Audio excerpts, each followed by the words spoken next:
Vaya. Om Namo Bhagavate Vasudevaya. Hare Krishna, dear devotees. So today we have to Srimad Bhagavad Gita, chapter 13, the nature, the enjoyer, and consciousness, the Bhakti Jnana course. So start with a little summary of chapter 13. The final 6 chapters focus on Gyan, transcendental wisdom, which helps one become detached from materialistic aspirations and simultaneously attached to Krishna. Chapter 13 covers topics previously discussed but explores them in a more analytical way. Thus, wise readers can take advantage of the logical presentation made by Lord Shri Krishna to strengthen their conviction and deepen their understanding. The themes are: Arjuna asks Krishna to define 6 subjects: Prakriti, nature, the material world; Purush, the enjoyer, Krishna; Kshetra, the field of activities, which is the body; Kshetrajna, the knower of the field, is the soul; Jnanam, knowledge and the process of knowing; and Jnanam, the object of knowledge. So then Lord Krishna describes what is knowledge, and then he describes the nature of the soul, and then Krishna describes material nature and the soul's interaction with this. So let's have chapter 30. Shamalini, would you like to read the English translation? Yes, Mataji. Okay. So text 1 and 2. Arjuna Vacha Prakritim Purusham Chaiva Kshetram Kshetrajnam Eva Cha Etadveditum Ichchami Jnanam Jneyam Cha Keshava. Shri Bhagavana Uvacha Idam Shariram Kaunteya Kshetram Ityabhidhiyate Etadyo Vedi Tam Prahu Kshetrajna Iti Tadvida. Arjuna said, "Oh my dear Krishna, I wish to know about Prakriti, nature, Purusha, the enjoyer, and the field and the knower of the field. And what's that? And of knowledge and of the object of knowledge." The Supreme Personality of Godhead said, "This body, O son of Kunti, is called the field, and one who knows this body is called the knower of the field." Text 3. Kshetrajnam chapi mam vidhi sarva kshetreshu bharata kshetra kshetrajnayor jnanam yattaj jnanam matam mama. O scion of Bharata, you should understand that I am also the knower in all bodies. And to understand this body and its knower is called knowledge. That is my opinion. Yatcha yadrikcha yadvikari yatascha yat sacha yo yat prabhavascha tat samasena me shrinu. Now, please hear my brief description of this field of activity and how it is constituted, what its changes are, whence it is produced, and who that knower of the field of activities is, and what its his influences are. Text 5. Rishibhir bahudha gitam Chandobhir vividhai prithak Brahma sutra padaishchaiva Hetumadhir vinishchitai. That knowledge of the field of activities and of the knower of activities is described by various sages in various Vedic writings. It is especially presented in Vedanta Sutra with all reasoning as to cause and effect. Text 6 and 7. Mahabhutanya buddhiravyaktameva cha indriyani dashaitam cha panchachendriya gorachara ichha dvesha sukham dukham sanghatash chetana driti etat kshetram samasena savikaram udharitam. The five great elements, false ego, intelligence, the unmanifested, the 10 senses, and the mind.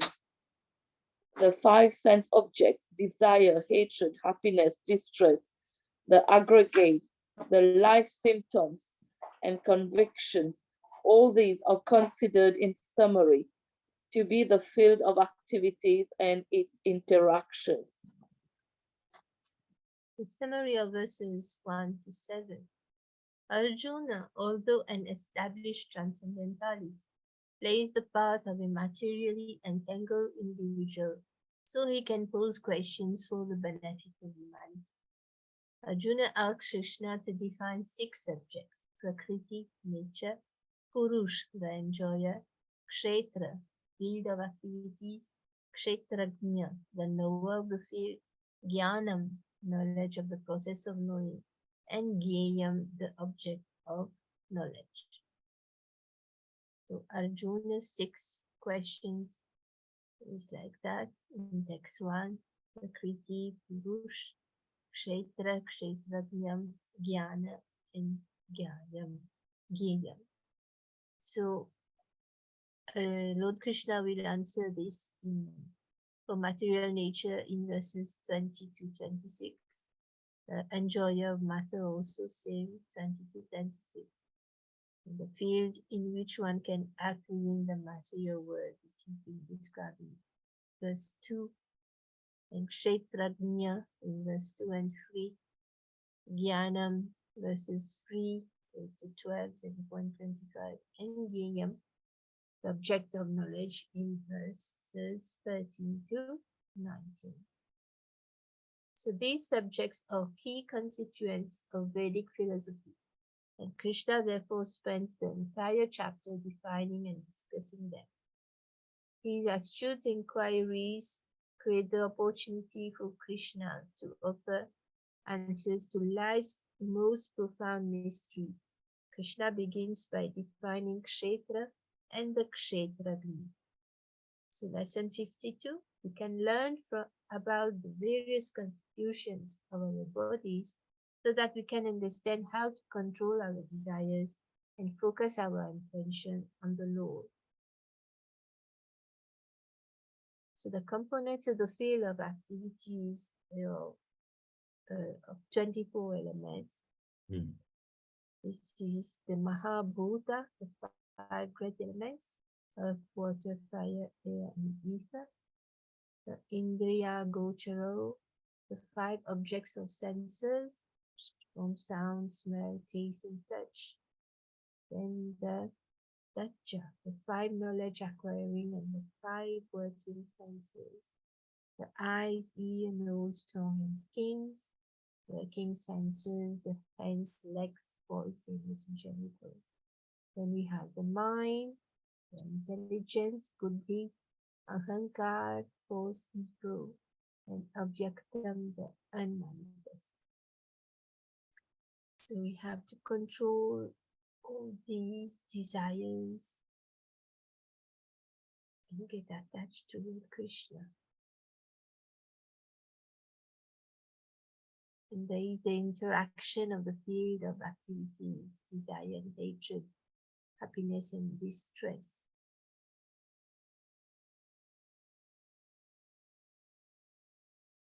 Prabhuji has help here. This is quite Tough for me. Well, I think it's tough. Stop. But I think the idea is understanding our body is constituted, the gross body is constituted of this. And then as a result of the interaction of the different senses, knowledge acquiring senses, the working senses, and the objects of the senses, we have to use our mind to control these senses, because they become attracted, or rather we develop a desire to satisfy these senses. And the idea is, if you understand the body that is dead anyway, that we are not the body, and if you understand that the senses are ferocious, these other different types of senses that are at work, and how somehow our mind can control these senses somehow or other. And the best way to control our senses through the mind is engage the mind in the service of the Lord through the intelligence. And in that way, we use all of our senses. We can't not use them because they're there, right? We interact with them, but we just dovetail those senses rather than engaging in material enjoyment, to try to engage them in spiritual connection with God. And how do we do that? Well, the eyes, we can see the form of the Lord. The ears, we can hear the holy names of the Lord. With the nose, we can smell the flowers offered to the Lord. With the tongue, we can taste the delicious prasad that's offered to the Lord. And with the skin, we can touch the devotees of the Lord. When we're doing Abhishek, we have to get the opportunity to touch the Lord himself, the deity form. So all these different, Maharaj Parikshit was expert in using all of his senses to worship the Lord. Ambarish Maharaj, Ambarish Maharaj. So it's a question of training. I mean, a lot of our lives, we would have been not trained in this way. But now we're very fortunate. We come to, try to come to Krishna consciousness or God consciousness. So we have this great opportunity to purify our existence. So the senses are very, very strong. Krishna says in the second chapter, even one of the senses can lead astray even a man or a person who is trying to control these senses. So the senses are very, very strong. We cannot underestimate them. Hence we try to stay on guard as much as we can. But of course, we need the help of the Lord. Who are we, to fight these senses? We need the help of the Lord. So and the devotees, and the Guru especially. In intelligence, we control the mind through the intelligence, understanding that the mind can also be very fickle. It's chanchalam hi mana Krishna. Bhagavad Dadam is so strong, so determined. It's very fickle. And if we use our intelligence to control the mind, and we're in a very strong position, it's a 99.9% of the world cannot control the mind. But if we are able to use our intent to control the mind, then we'll also be able to very easily overcome the knowledge that, or the illusion that we are the body, ahankar, false ego, that I am the body. And then this avyaktam is a little harder to comprehend, but it's one of the elements. It's actually the unmanifested aspect of the Lord. So, Nanibin, anything you'd like to share? Yeah. While we are reading this, then I can understand, but it's very difficult to properly understand and remember it all the time. I was reading somewhere in which verse, I don't know, that let the senses concentrate on their objects, let them enjoy what they want to do, but internally you become a yogi and that you are thinking of the Krishna. There's nothing else. But the senses do their job for which they are meant to do the job. But one doesn't get 100% involved in what the senses are doing. Yeah, but it's pretty hard, right? Because when you're engaged in, some material activity, This is what I was trying to understand, that it's very hard to sort of internally, separate them. Yeah, you can't separate. It's very hard. I mean, the yogis can possibly do that. Yeah. But we're nowhere near that level. But actually, the whole purpose of Krishna consciousness is to use the senses in the service of the Lord. Why should we allow even the senses to do what they want to do? Right? Let them serve the Lord as well. Why not? We want to try to engage everything in the service of the Lord. And this is where Ambarish Maharaj was very expert. He's a perfect example of somebody who is very, very God conscious, and at the same time using everything in the service of the Lord. He surrendered everything to the service of the Lord. So those are the footsteps that we want to follow in. It's hard to let the senses do what it wants and we remain focused on God. How's that going to work? Very hard.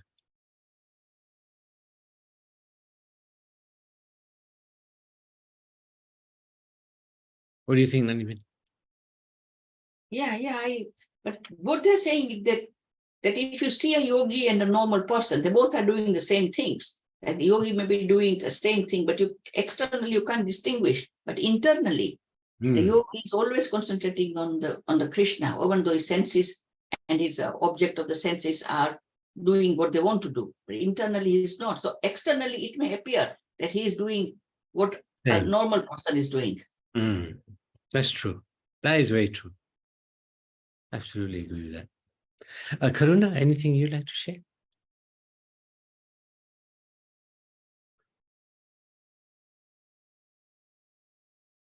You might be muted. First time. Okay. Oh, can you hear me? Yes. Yeah, first time I heard that when I was going to ISKCON for the first few years, I could barely understand what is this field going on. Is a playground or what? Yeah, it's very important that we go over it again and again and try to understand. Yeah, it's not easy to understand spiritual knowledge. Not easy. But we have to go again and again, read through it, and be again in association of guru and devotees, and without that blessing it's impossible to really understand spiritual knowledge. It's very, very difficult to understand. This is partly why Arjun asked these questions, for Krishna to lay it out. And he gives the answer so succinctly, so briefly, so nicely. So it's good. These are good answers. Not that I'm any judge on what Krishna says, but they do give a very good summary of all these different areas that Arjun's asking. He answers them within, most of them within like half a verse. He's answered the questions. So.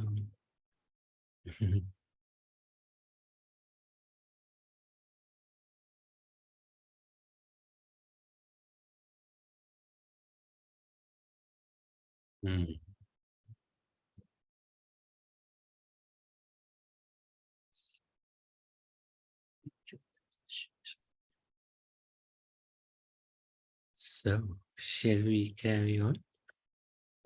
Unless anybody else has questions or doubts. Okay. Okay. It's already 7:30, Prabhuji. Shall we carry on or Oh, we stop? oh, I see. Yeah, you're right. Crikey, time flying by, isn't it? How many verses are there now? Next one. 8 to 12. Okay, Oh, so this let's do those. one. Yeah, let's do those. Let's do those. Yeah, can do this one. Okay. Puja Mataji, would you like to read? English, Sanskrit? I read the Sanskrit. Yeah, I you will can do the read English. Sanskrit. Yes. Okay. Okay. Text 8 to 12. Amanitvam adambhitvam ahimsa kshantirajvam acharyopasanam shaucham स्थैर्यमात्मा विनिग्रह इन्द्रियार्थेषु वैराग्यम् अनहङ्कार एव च जन्म मृत्यु जरा व्याधि दुःखदोषानुदर्शनम् अशक्तिरनभिष्वङ्गः पुत्रदारगृहादिषु नित्यं च समचित्तत्वम् इष्टानिष्टोपपत्तिषु मयि चानन्ययोगेन भक्तिरव्यभिचारिणी विविक्तदेशसेवितम् रतिर्जनसंसदि अध्यात्मज्ञाननित्यात्वं तत्त्वज्ञानार्थदर्शनम् एतज्ज्ञानमिति प्रोक्तम् अज्ञानं यदतोऽन्यथा. Translation: humility, pridelessness, non-violence, tolerance, simplicity, approaching a bona fide spiritual master, cleanliness, steadiness, self-centered, renunciation of the objects of sense gratification, absence of false ego, the perception of evil of birth, death, old age, and disease, detachment, freedom from entanglement with children, wife, home, and the rest, even-mindedness among pleasant and unpleasant events, constant and unallowed devotion to me, aspiring to live in a solitary place, detachment from the general mass of people, accepting the importance of self-realization, and the philosophical search for the absolute truth. All these I declare to be the knowledge. Besides this, whatever there may be is ignorance. So these verses are very important. So these verses describe how the Kshetrajna, the spiritual soul, can disentangle himself from the Kshetra body by cultivating Gyan, knowledge. Since true knowledge is revealed within the heart of a deserving person, the real method of acquiring knowledge is the cultivation of divine qualities, of which humility is foremost. Knowledge is not about information and memorization, but rather about exemplary personal character and practical behavior. One who nurtures a saintly disposition experiences a change of heart which disentangles the eternal soul from its deep-rooted identification with the body, its temporary dress. So lesson 53, cultivate the quality of humility. So how can we cultivate humility? Humility is often mistaken to be simply some sort of meekness in behavior. Vaishnava humility is, however, a completely spiritual quality, not a material one. It comes from understanding one's real self in relation with God. Real humility is understanding that one is but an instrument or ordered servant of the Supreme Lord.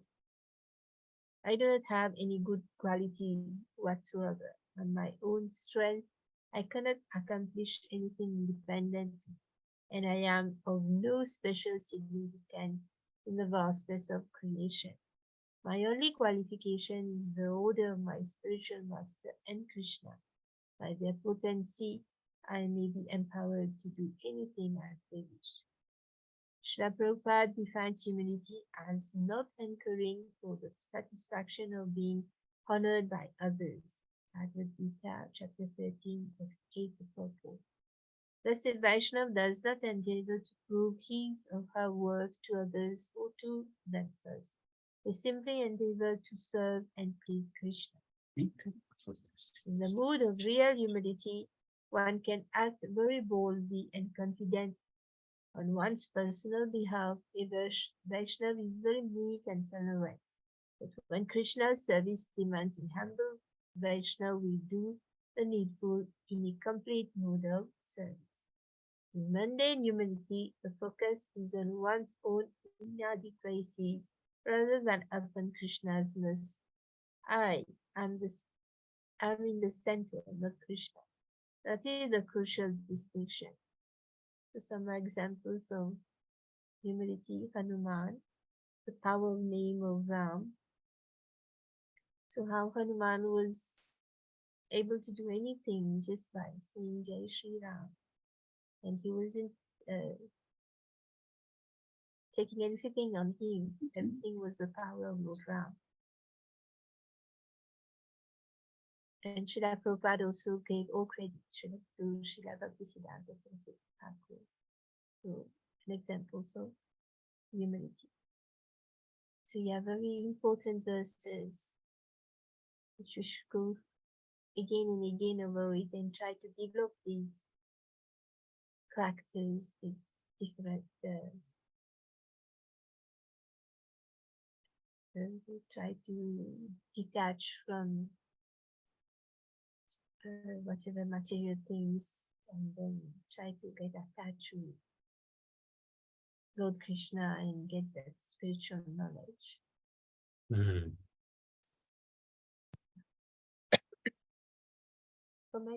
Yeah. It's interesting how Krishna puts humility as his first quality. And the reason he does this is because he himself is humble. And this may sound very contradictory. How can the supreme absolute truth, who is the controller of everything, knows everything, is everywhere, yet he's humble? But that's the Lord. He's a person, the supreme person. And one of his natural qualities is humility. He doesn't advertise himself when he comes, for example, even as Ram or Krishna, definitely as Chaitanya. He doesn't advertise himself as God because he wants to be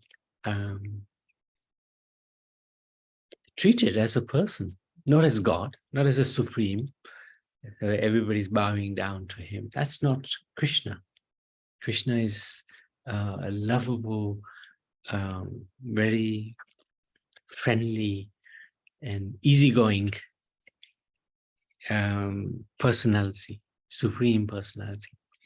And he's full of humility. Of course, when the situation requires strength and power and knowledge, he will act. But his natural position is humble. So when he sees a person with humility, that endears Krishna, whether he's a devotee or not a devotee of Krishna. When he sees somebody with humility, that endears him. That makes Krishna very favorable to that person, whether that person is God conscious or not, because humility is a general principle, whether one is religious or is not religious. We know many people who are not religious at all, but they're very humble. Very humble. That makes them very sweet, even though they may not be following a particular path of God. This makes them very, very sweet because they're humble. So Krishna likes that. And it's interesting how he puts that at the front of his first of his qualities, humility. So it's a good practice too. It's good to practice humility, not falsely, as this explanation is. You know, humility doesn't mean we're going to be run over by anybody. It means that when the need is there, we will act boldly, or we will act with intelligence and compassion. So humility means pridelessness, really, pridelessness. It's not me who's done this. I'm not capable of doing anything. This is by the mercy of the Guru, by the mercy of the devotees, by the mercy of the Supreme Lord, that He's acting through me, if I am able to do anything, if anything has been achieved. So, I feel the last section, the Gnana section, is quite difficult to understand. of these All these chapters, yes. Of these verses, you mean? Oh no, the last 6 chapters, the Gnana chapter, Yeah. Bhagavad Gita. Yeah. Yeah, we can understand, but hard to retain it and then remember it. Probably chapter 13 is challenging, because chapter 14 is material nature, the Yes. 3 modes. Chapter 15 is the yoga of the Supreme Person. That's quite easy. Chapter 16, demoniac and divine qualities. Again, fairly straightforward to understand. Chapter 17, it becomes a little challenging, because as Krishna talks about the different divisions of faith. In chapter 18, again, it is challenging, yes, no doubt. At least the first, I think, 30, 40 verses are really challenging. But after that, Krishna really gives some very simplified philosophy, So, but yeah, this is why these 6 chapters are Gyan Yoga, they're for the intellectuals in many ways. Because Arjun's asking some pretty challenging questions to Krishna.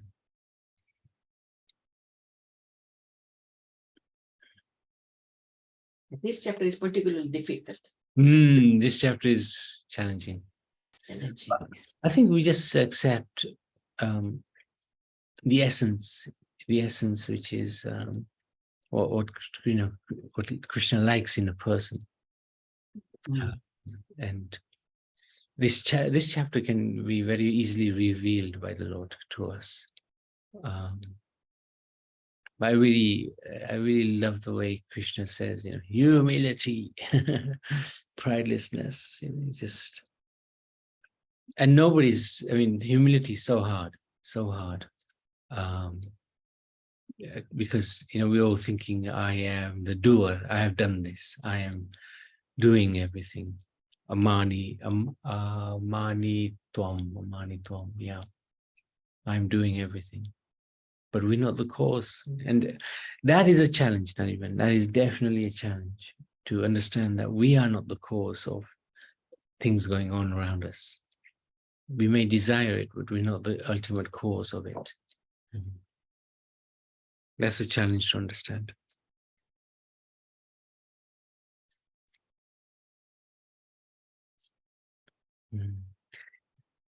Anybody else? Shamalini, are you okay? Yes, Prabhu. One thing you said that even if it's person is a non-devotee, then if he's humble, then he's favorable to the Lord, is it? Lord will be favorable towards him. Yes. Yeah. Because humility is like a universal principle. It's not based on any sort of religion as such. So, and God is not religious, right? He's not favorable to any particular religion as such. And humility is like it's one of the Sanatan, it's a founding basis of Sanatan Dharma. Sanatan is not Hindu. It's eternal principles of life. So if somebody is humble, whether they believe that God is in existence or not, it doesn't matter. If they're humble, the Lord will definitely be favorable onto them. Because humility means, humility is not easy to cultivate. If a person is naturally humble, they've got amazing qualities. Even they may not fully understand God or believe in God. It doesn't matter. Lord will be favorable to that person. Such an amazing principle.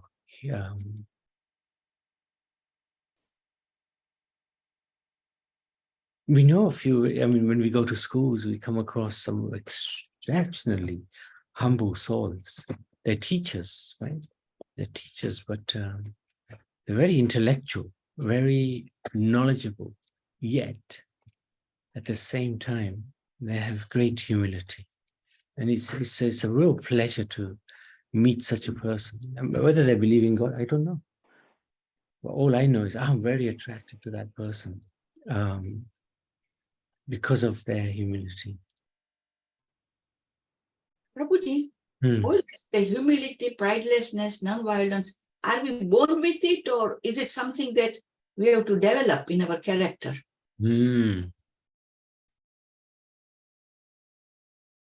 Yeah, that's a good question. Certain aspects will be naturally with us, but we have to work at it as well. We have to work at it for sure. Through knowledge, right? And because this Krishna is saying, all these I declare to be knowledge. So humility, pridelessness, non-violence, we have to cultivate to a large extent. We may be born with those qualities naturally, no doubt, but there still has to be an effort through our intelligence to cultivate these qualities.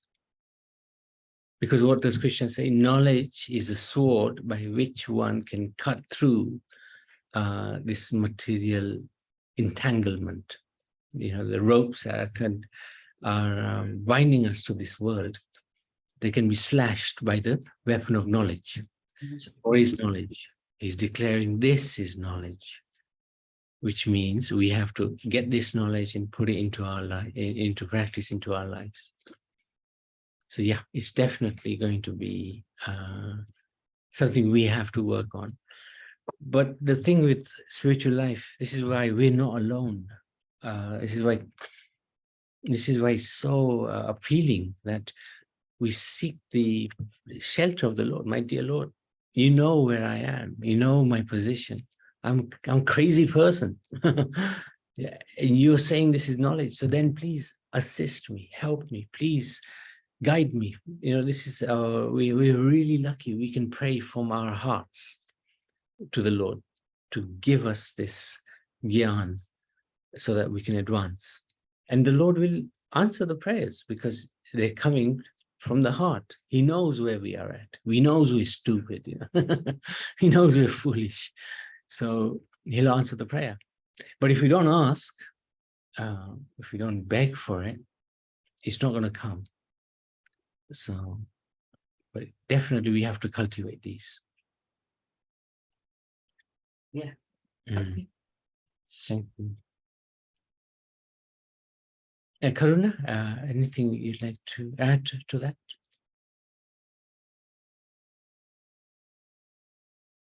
Pushing a bona fide spiritual master and seeking knowledge from him. I remember how Guru Maharaj really talk about humility for hours in lecture. So then he would say, oh, I haven't yet finished with humility, so how will I continue with all the other qualities? Yeah, it's very important, humility. And without the mercy of spiritual master, we can't understand anything.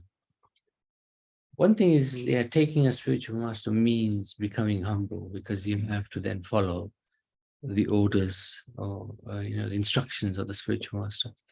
So that's a good step in itself, you know, taking initiation, because you start surrendering your false ego. This is the start of the process.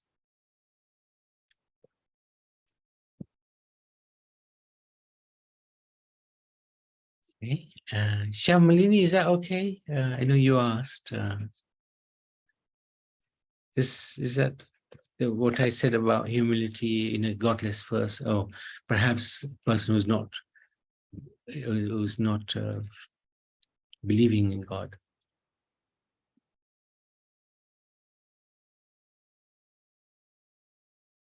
Oh, she may be not around. Okay, so shall we? You can stop there, I think. Whoa, I'm flying by. Bhagavad Gita ki Jai. jai. Hare Krishna. Hare Krishna. Thank you.